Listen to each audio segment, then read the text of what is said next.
Please put your hands together for Stephen Michael Smith.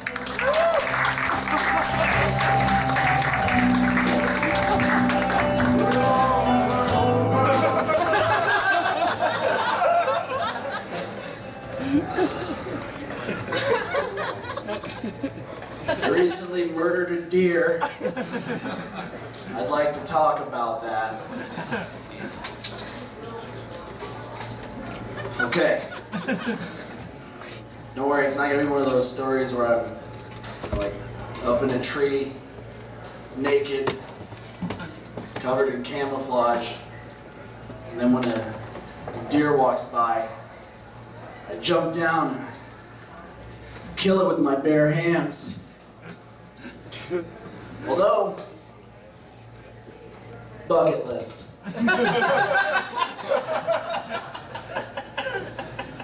I was driving home. It was after a comedy show.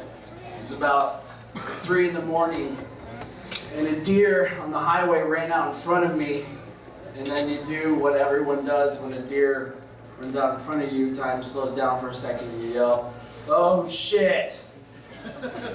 And then you see the deer, and the deer yells, "Oh shit!" So I hit the deer, it hits the whole, like I managed to like swerve and it hits the side of my car. And it was just a loud bang, and there's so much force that it set my car like swerving.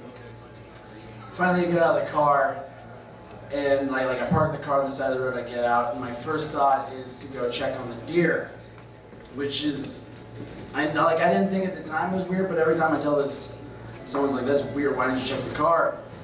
But it was kind of like that thought in my head where it's like, you know, I realized this at a very young age. I am way more empathetic towards animals than I am humans.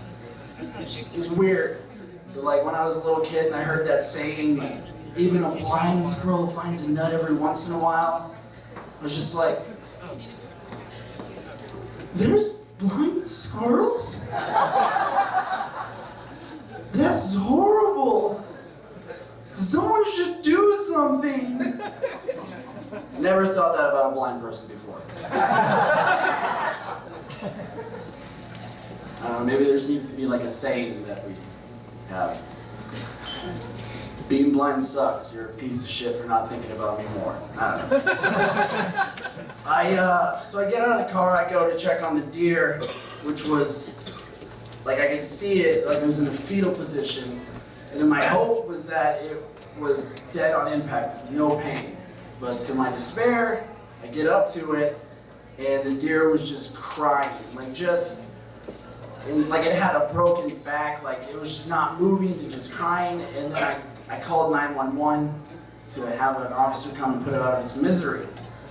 And they told me to be about 10 minutes, 15 minutes. And I just thought to myself, like, I can't just let this deer, like, just slowly die and, like, be here in pain, like, and just watch it. I thought I had to, like, do something for it.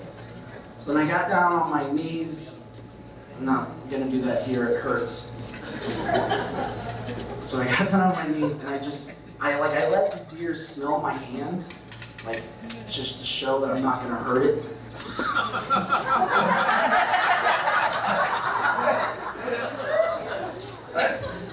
And then I just started petting the deer, and to my surprise, it stopped crying, and it stopped hyperventilating, and then I just started crying, just bawling. I was just like, all these thoughts were going through my head where I was like, why this deer?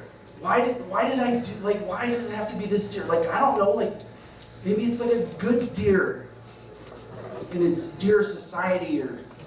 And then I thought, like, I didn't even cry at my grandfather's funeral 3 weeks before that. I loved my grandfather. My whole family cried. My mother cried, my sister cried, my dad cried. It wasn't even his dad.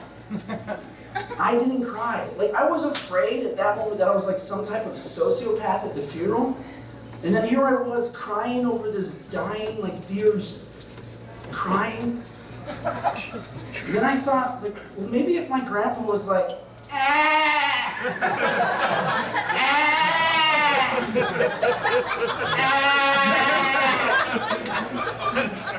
And then I was like, don't worry, Grandpa. The officer's gonna be here soon.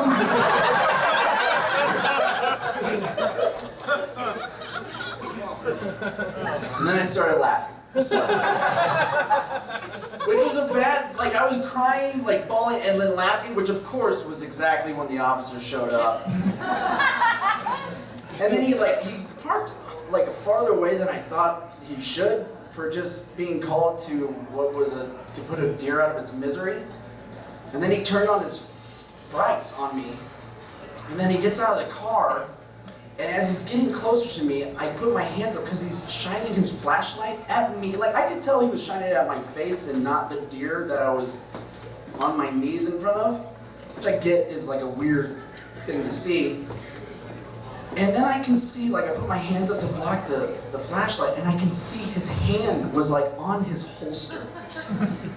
And then right when he gets like pretty close to me, about 10 feet, the deer, which I thought had a broken back, jumps up and then runs away. And I was like, wait, let me pet it? Like, what the? But then like it had a broken leg, so like all I could think to do was I got up and I just started yelling, shoot her! Shoot her! Like it was Jurassic Park. And the officer starts, he was like, sir, calm down. Sir, put your hands where I can see them, sir. Calm down, sir. So I put my hands up. And then the officer, I'm like, I'm fine, okay, I'm fine. And then I felt a breeze. For some reason, it wasn't until that moment that I remembered where I was that night. That night, I was at a comedy show. And the comedy show was a comic book roast. And I was completely dressed as Batman. From head to toe. Actually, to be honest, the only thing I didn't have on was the mask. And the reason I mentioned the breeze is because it wasn't until I can feel my cape flowing in the wind that I had that thought that everyone wishes they could have. Oh shit, I'm Batman.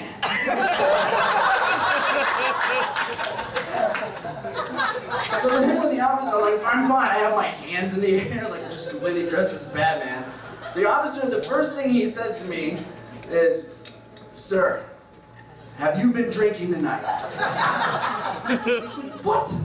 Are you serious? Or like, why would I drink? I called you. What kind of an idiot would get drunk and then call some cop to come to them? He believed me.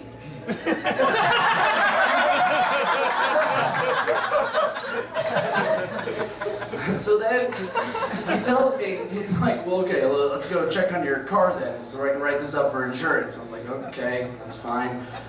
He's like, is it your car? I was like, no, it's my grandma's. But the only reason I say that is because, like, my parents don't let me drive their car.